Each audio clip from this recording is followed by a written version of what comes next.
So I will go through a quick introduction just so everybody understands who they're listening to and why you're spending your 30 to 45 minutes on Friday listening to me speak.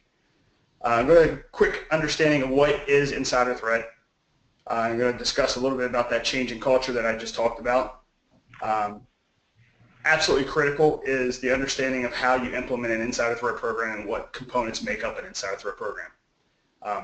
Because in this mission, more than any other mission, whether it be cyber, HR, legal, IT, security, physical, CI, or counterintelligence,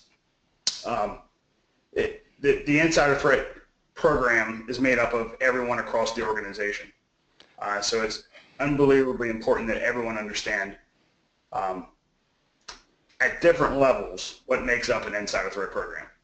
Mike, with that, yes? with the active audience participation encouragement, just want to let you know there's two ways that you can speak. We're a small group here, so feel free to use either your microphone or phone if you've dialed in. You can also use with the chat window in the GoToMeeting box to ask your questions. So, Mike, I had a question that, before the meeting we started, and I think it's good that I ask it again. I know when you started this out, insider threat was something that, people were using in the Fed space, right? Especially like after the Edward Snowden attack, right? How are you seeing the growth of insider threat, the need to protect for insider threat in the commercial sphere now? So I believe, there's always been a presence and concern of insider threat. People just looked at the threats differently, right? You knew you had random workplace violence, or you knew you had fraud or theft issues, or you knew there was an occasional espionage issue or brand damage or intellectual property theft. But social media and media in general, and what's happened with Snowden and Manning and things in the federal space has really helped to focus or put the spotlight on the insider threat problem. And to that end, we're seeing a huge shift in the commercial space on where they start focusing their time and their resources and their money. And it really is the understanding now that maybe more so than protecting from outside in, there's a need to protect from the inside out. Yeah, one of the things I've noticed is that a lot of financial organizations now have VPs of security for insider threat. So they seem to be taking that problem, or addressing that problem significantly enough that they're hiring senior people to deal with it.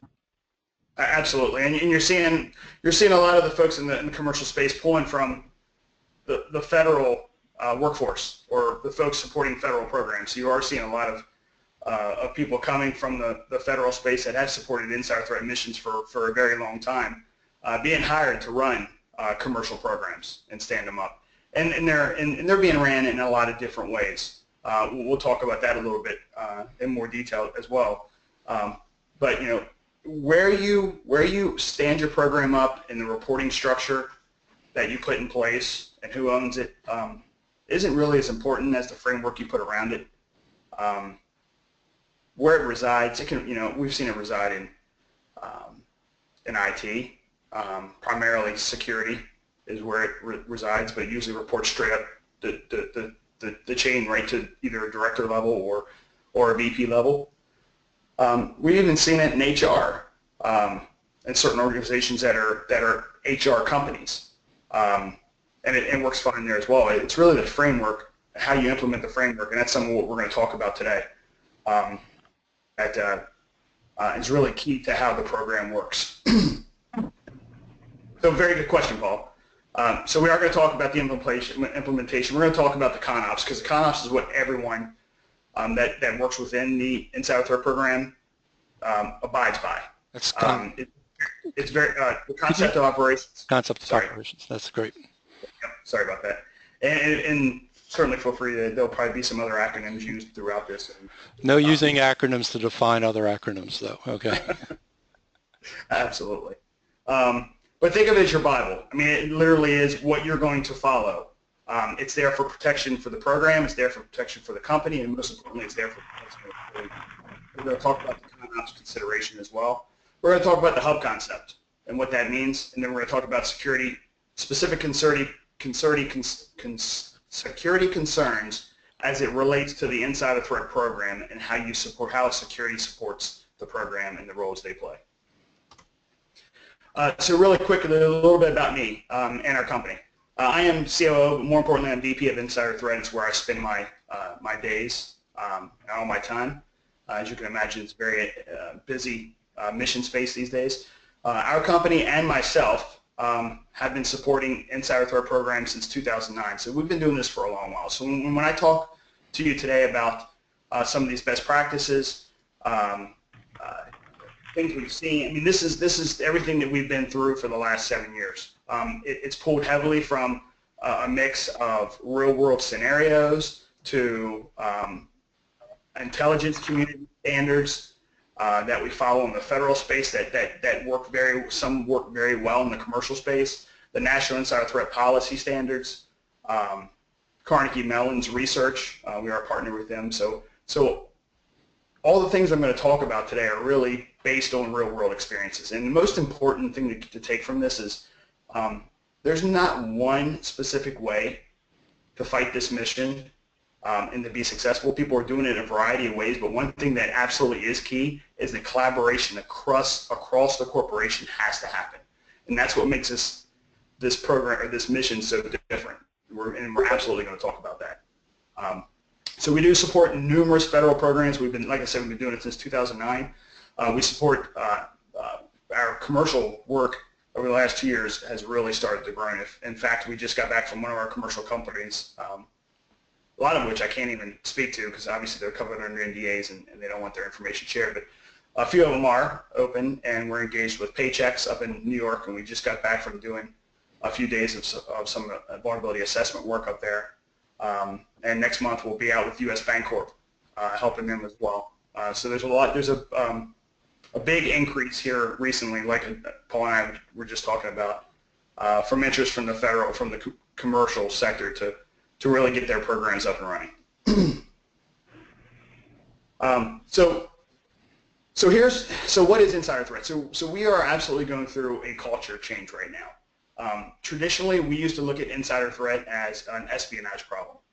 You know, it was a very publicized incidents of the Edward Snowden, the Bradley or Chelsea Manning, and that's really, you know, in the early mid-2000s, that's even at a federal perspective what we focused on. We focused on espionage. That's where we thought our biggest threats came from. And what we're realizing over the years is that we don't just care about your traditional insider threat cases. We care about all threats inside an organization. And that's what makes this mission different. Everyone plays a role. We're going to talk about working groups here in a minute, but everybody plays a very important role in this mission. And it's all threat, because as you mitigate any threat internal to your organization, you're reducing the risk of malicious or unintentional insiders doing damage to your organization. So we've realized it is the workplace violence. It is disgruntled employee doing brand damage. It's intellectual property theft, or for malicious means, or just because they thought it belonged to them. It's bad operational security, clicking on links, or replying to phishing scams. It's espionage. It's fraud, waste, and abuse. I mean, really any threat within your organization is now, at least from how we attack this problem, it is considered an insider threat. Now, from a commercial perspective, especially commercial perspective, I understand that the phrase insider threat is very taboo, and a lot of our customers choose not to call it that. You know, they'll call it, I've heard a lot of great phrases, threat mitigation programs, asset protection programs, all kind of catchy little acronyms. But the important fact is that we're all starting to understand that it's not just one problem. It's a problem across the entire organization.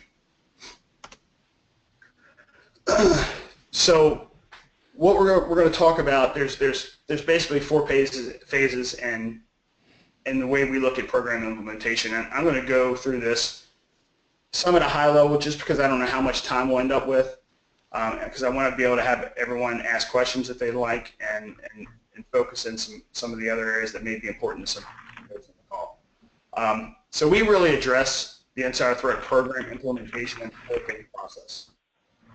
Because you have to crawl before you walk, walk before you run. It truly takes years to implement a program across an entire organization, especially if you're a program of any size. So what we like to call the pre-action phase of the program implementation is really the education process. One of the most effective and cheapest ways to prevent insider threats is to educate the workforce. It's crazy when you're out there and your program's running and you're seeing some of the crazy things that are happening on your network. And some are malicious, but often they're just unintentional insiders doing things that aren't real smart. And they're violating policies and procedures in your organization, documented policies and procedures that maybe either they don't know about or aren't being enforced. So one of the cheapest, quickest things you can do in your organization is figure out good, catchy ways to educate the workforce, educate the workers at ground zero, and then developing an education program for the folks that are at the management level that's going to be a little bit different and a little bit more tailored to management, helping them kind of understand what some of the warning signs of a potential insider threat, how are we going to mitigate concerns when we see something coming, so the person that's maybe getting close to becoming a true threat to the organization, we can mitigate, minimize, and work with that individual before that person becomes a threat. So education is absolutely key, and it's something that's going to have to go. It's going to be ongoing. If anybody's on the phone that does work with the federal government and has a facility clearance, Conforming Change 2 has recently come out, and there are requirements that you have to have in place by the end of November, 6 requirements to be exact. And I don't believe we have many folks maybe that have the facility clearance on the line, so I won't go into a lot of detail, but I can certainly share it with folks after the fact if they're interested. But education is key. Mike, education. I'm sorry, one of the things we found, and this is like an ad hoc statistic, but when we deploy DLP, data loss prevention, in a warning mode, we'll see it serves an education purpose. After, in about a period of a month, we'll find that about 80% of the things that could be considered dangerous to data loss are removed just from the education process. Absolutely. It's the most efficient, cheapest solution. When you build a program, when you build a threat mitigation program or an insider threat program, I really look at, and these are the folks that are setting inside the hub. So these are the folks looking at your network, looking at audit logs. If you have analytics, looking at everything that's coming out of your analytics. If you're doing some kind of endpoint focused monitoring, the folks that are looking at that stuff, I look at them as your last line of defense. I truly do. It's we trust our employees, but we verify their actions, and that's the way we approach. And so the program itself, the folks sitting inside the hub are really just the last line of defense, hoping that all the measures that's been taken prior to that, with tightening down the security requirements of your organization, identifying those vulnerabilities and gaps, and then patching them or figuring out mitigation strategies. Better defining your processes and procedures, educating your workforce. You'll find that all those things, although they are time-consuming, greatly reduce the internal risk. You'd be surprised how many people just don't understand that the information that they've worked on, that they developed, that they've been paid for by the organization isn't theirs. It's crazy. So back to the pre-action phase. So you're going to be developing the requirements of what your program is going to look like. Why is your organization, or why are you being tasked by your organization to implement a program? At a high level, everybody's will probably look very similar, but when you get down in the weeds, everybody's crown jewels are a little bit different. So when you get down in the weeds, what you're protecting and how you're protecting it, that's where things are going to really start to take a different route that maybe another organization wouldn't. So you're defining those requirements, got to work very closely with legal and privacy. If you don't bring legal and privacy in day one, they'll be your biggest enemy. So they're either going to be your biggest asset or they're going to be your biggest enemy. So we recommend bring them in day one and educate them on why it is we're putting this program together. We talked about gap analysis and risk assessments and defining the hub. And the hub is very important for operational perspectives because if most folks on this call are from the security division or the IT division of your organization, security and IT make up one of the 6 or 7 different stakeholders that are on the working group. And the working group is part of what the Insider Threat Program is. And we're going to talk, and the working group is in phase 2 here of what we call foundation. That's when you're figuring out who are going to be the components that make up the working group that oversee the Insider Threat Program implementation and provide valuable collaboration and information bilaterally. So two-way exchange. And I'll give you a perfect example. From an IT perspective, they have a very huge task, right? They're tasked with keeping systems up and running, keeping them patched from vulnerabilities, doing proper auditing and logging. Maybe even they're the ones that's monitoring the audits and logs. They're also your privileged users. So they have the most access. They're some of your highest risk individuals. But from an IT perspective, the IT folks bring a huge value to the Insider Threat Program because all that enterprise audit data that's being collected out there that just can't be manually sifted through on a daily basis, if that's brought inside the hub, it's much more easily utilized to help connect the dots. Because that's really what we're trying to do in an Insider Threat Program.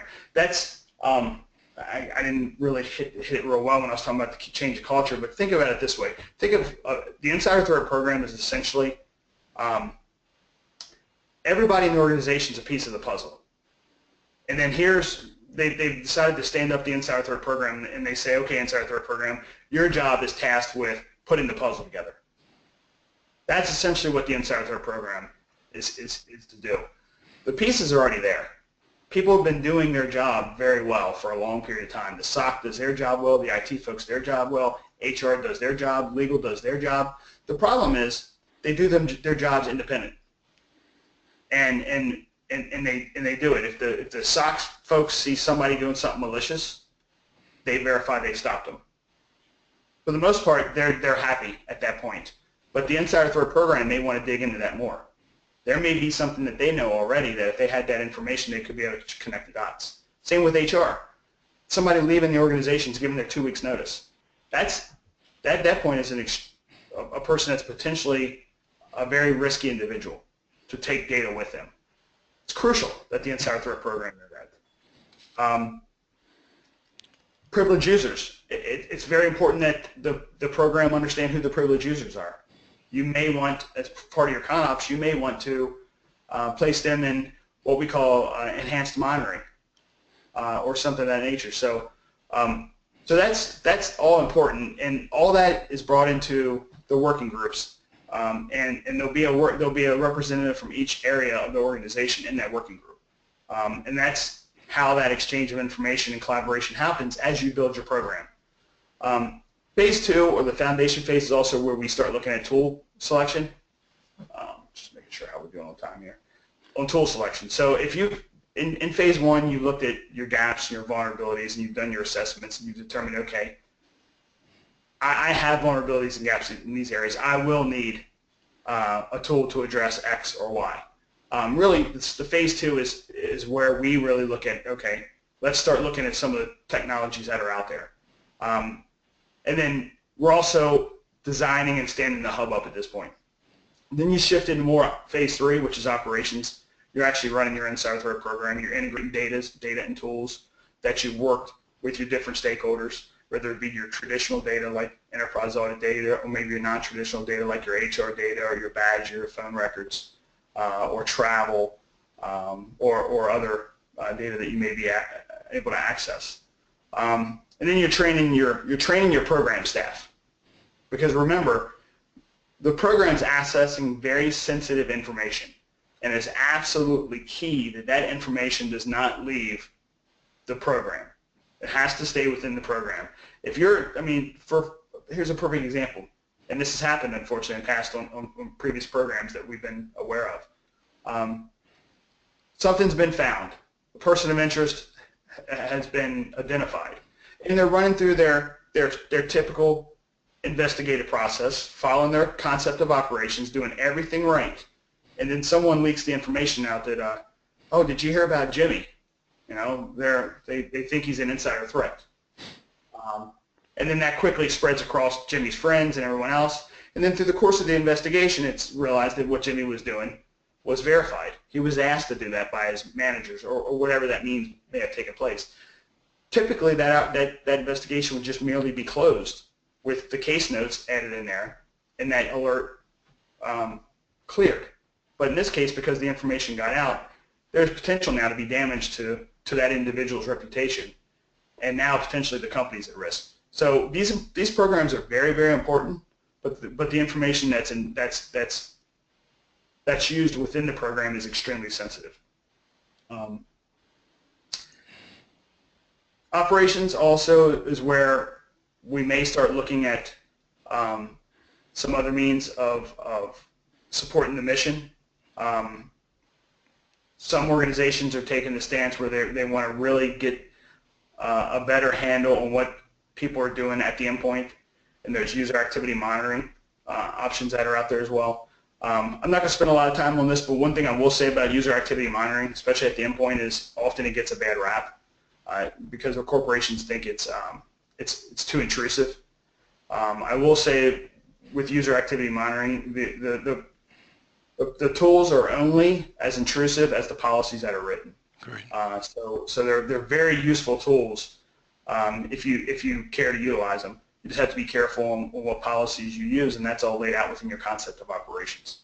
And then sustainment pretty much speaks for itself. You're constantly reviewing and looking at the program. You have to assess the program every year. In the federal space, we get assessed every year. And it's just a good practice in general.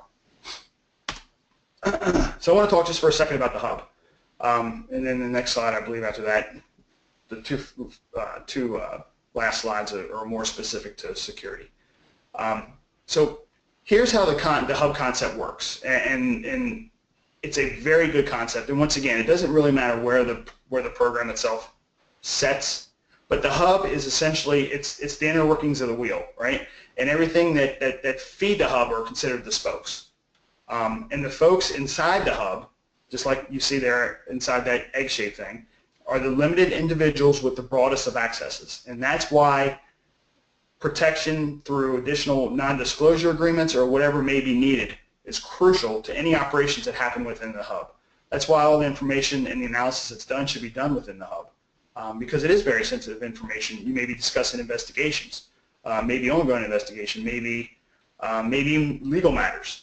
So discussions are absolutely very important and should be covered under non-disclosure agreements. But the important part of this slide is just to understand that the job of the Insider Threat Hub or the Insider Threat Program is to identify vulnerabilities or threats, and then through action.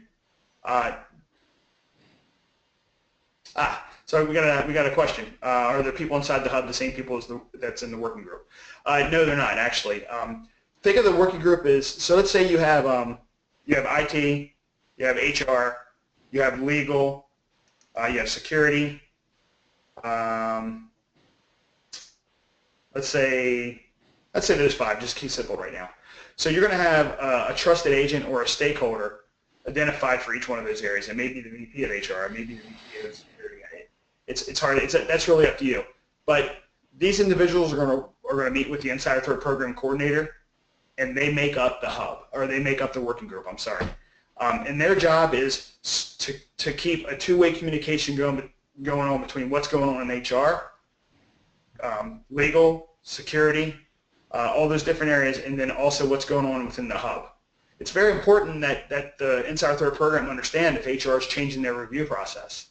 Or it's very important that HR understands that that the Insider Threat Hub wants to know as soon as they know someone's leaving an organization, or more importantly, what happens if mass layoffs are planned. So it's those kind of conversations that this monthly working group should meet with to share information back and forth. Like I said, it's all about collaboration. Now, the folks that make the hub up themselves are the individuals supporting the Insider Threat Program. So that may be your engineers that are actually inside the hub supporting the tools that the program uses. It's most certainly the analysts looking at the data, the investigators, if you have an investigation team, it's those folks as well. Those are the folks that are sitting inside the hub. It's the individuals that are actually supporting the day-to-day mission, looking for threats that are internal within your organization. And then when they identify those things, and the Insider Threat Coordinator agrees, per their concept of operations, that you are correct, that this incident has met a threshold, then a case is written, and it's farmed out to the responders. So it's very important to understand that the hub is not the detection and mitigation team. This is that two-party separation. They identify the threat, and then they send it out for action. And you know, an Insider Threat Program's role is not to terminate employees. It's so important to make sure that the right message is delivered to the workforce. We're here to protect you. We're not here to terminate anyone. The last thing we want to do is terminate individuals. We're looking to reduce threat within the organization, which overall protects the organization and protects the individuals of the company. And that is truly the mission, or the message that needs to be delivered. I was telling Paul, I'm heading up to a board of directors meeting in Ohio for one of our customers next month, and I'm briefing the board of directors, and it's exactly the message that I'm going to be delivering, is that we're here not just to protect the company, but the individuals themselves, and it's very important that that message is delivered that way. And so when we farm out a case for further action, it goes to whoever it falls under. So if it's an HR issue, it's going to go out to HR. Now, if it's an imminent threat, we discover, or we've been given information that someone's maybe an imminent threat to themselves or others, then immediate action will be taking place. But if not, it's just going to follow.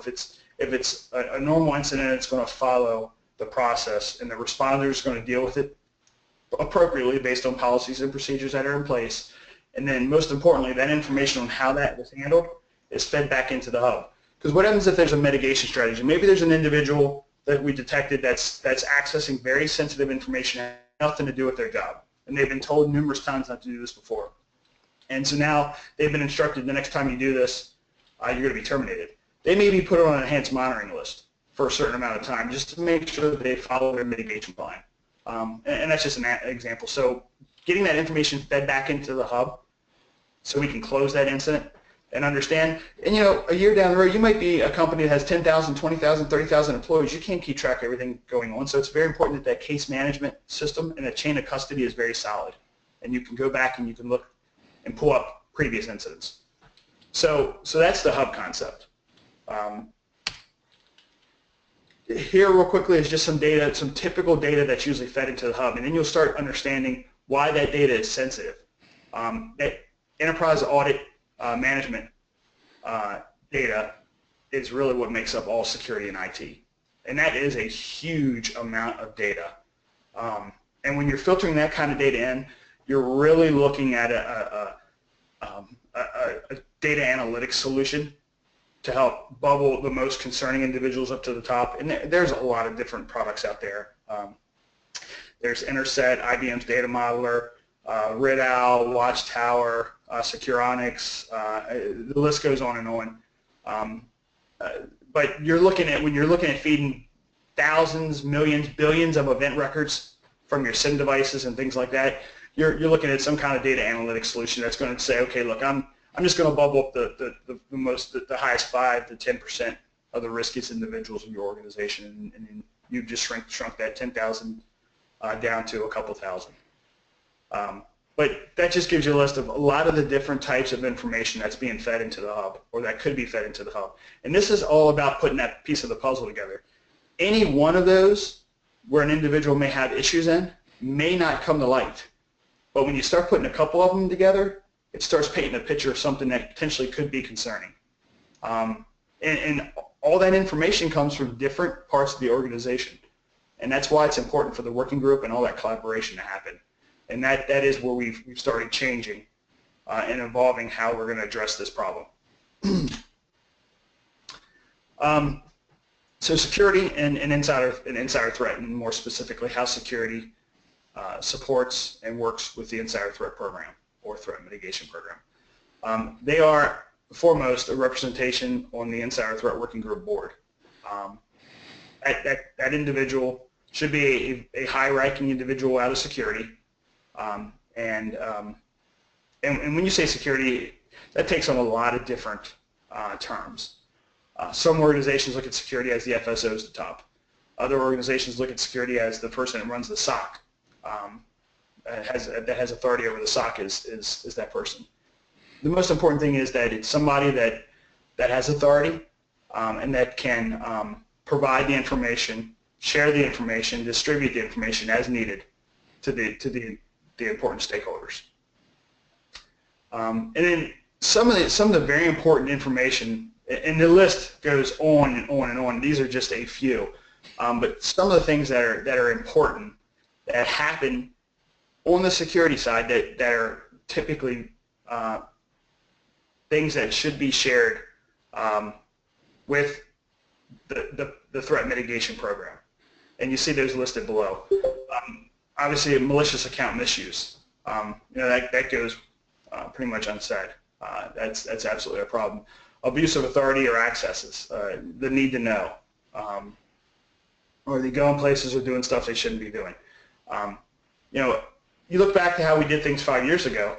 You had somebody that was, I don't know, kind of a cowboy and did their own thing, and they may get slapped on the wrist 3 or 4 or 5 times, and and you kind of just leave them alone. Well, now we look at those individuals a little closer, because even if their actions aren't malicious intent, they could still potentially open a vulnerability or cause something to happen that allows someone to do something that does have malicious intent. So we look at all these things a little bit differently now. Constant policy and procedure violations. It may not seem like much, but if you have an individual that can't follow company policy, what else are they not doing? They think it's their way's the better way, or they should be able to do whatever they want to do. Well, yes, in itself, that indicator alone may not be somebody you would consider an insider threat, but maybe when you start peeling that onion back, you see that there's a lot more things that this person's doing that's in your organization that is risky. Maybe too much so that something has to be done. Behavior that behavioral concerns or indicators. That goes across any mission space, any part of your organization. As you're educating your workforce,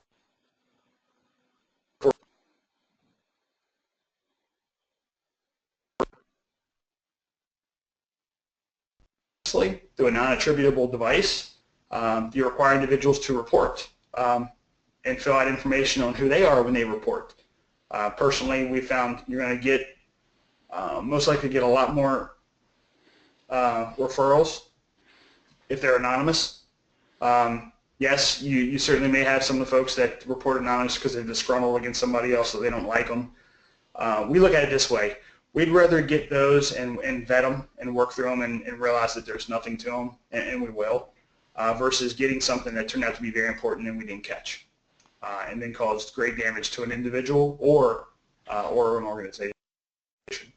Accessing sensitive information without a need to know. We talked about that earlier. That's obviously something that's very concerning. Companies' intellectual property is usually their lifeblood, and hopefully in the organization, in your security division, there's restrictions to who can access very sensitive information, and hopefully you're data tagging that sensitive information as well, so you can track that data as it moves across your organization to see whose hands it's changing, and more importantly, when it leaves your organization. And maybe even more importantly, when it leaves your organization, be a non-traditional means like a Dropbox or a non-work email address or things.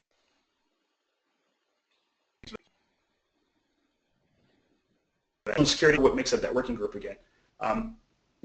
security may be implementing a new tool, and part of that tool may block some of the ways that the insider threat program monitors activities. It's very important that the two groups understand the implications before a tool is thrown out there and puts the program blind. Also, if you're going to find out very often once you get your program up and running and you see what's happening on your company network and systems, you may not realize that you have policy gaps and vulnerabilities and things of that nature, and you have to be able to report that to security. So that's certainly very important as well.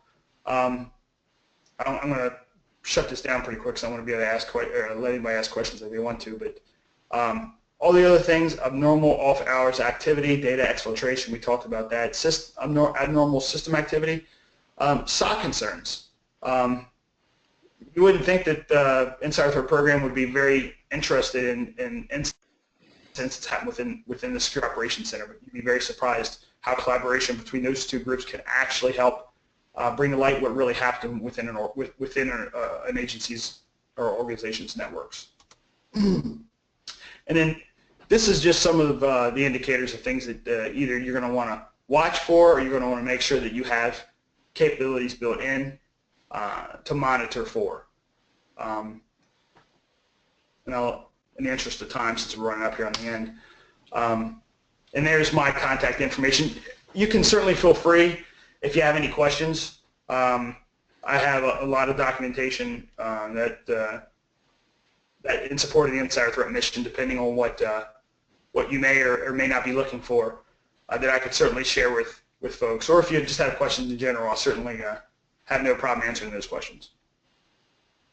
All right, this time, does anybody have any questions? Oh, there, Gary. Gary just asked, what baby steps? What's the first one? Educating leadership. You've got to have executive leadership buy-in, and the message. It's so important when you deliver that message the first time that it's delivered in a way that the senior leadership understands what's at risk. What is the potential damage of an insider to the organization, and what things can we do to help reduce that risk? So very senior leadership buy-in is very key. It does you absolutely no good at all if you can say on a piece of paper that you have a program if you have no authorities to act under and no money to do your mission. Any other questions? I do have one item. If you require CPE credit, if you attend 2 of these seminars, or there's another question. If you require a CPE credit, attend 2 seminars, send me an email, and I'll send you a certificate of attendance. So I'll let you answer that next question there. Yeah, so I believe the question was, the biggest fear is that the IT guys with the privileged access will have to be the ones that that support the program, and that is true. And what we recommend is what we call trusted agents. So within your organization, you're going to have a couple individuals that you feel like you can bring in to the mission and educate them on what the mission does and how we may need you to support it, because you are absolutely going to need IT support at times. And we call those individuals trusted agents. They're covered under the same NDAs as people that sit inside the hub. So they cannot disclose any information about anything they've been asked for. Now, it's a need to know, right? So we won't give them a lot of information, but if we tell them to go pull audit logs from a system, they're going to know something's up. But they still, under NDA, they should not share that information. Okay, we're coming up on time. Does anybody else have any questions?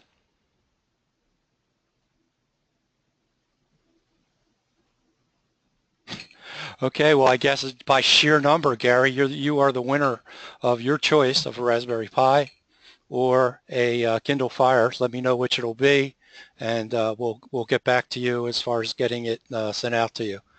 I just want to say thank you to everybody. It's coming right back on time for us all to get back to work. So thank you very much, and have a fantastic day. Thank you.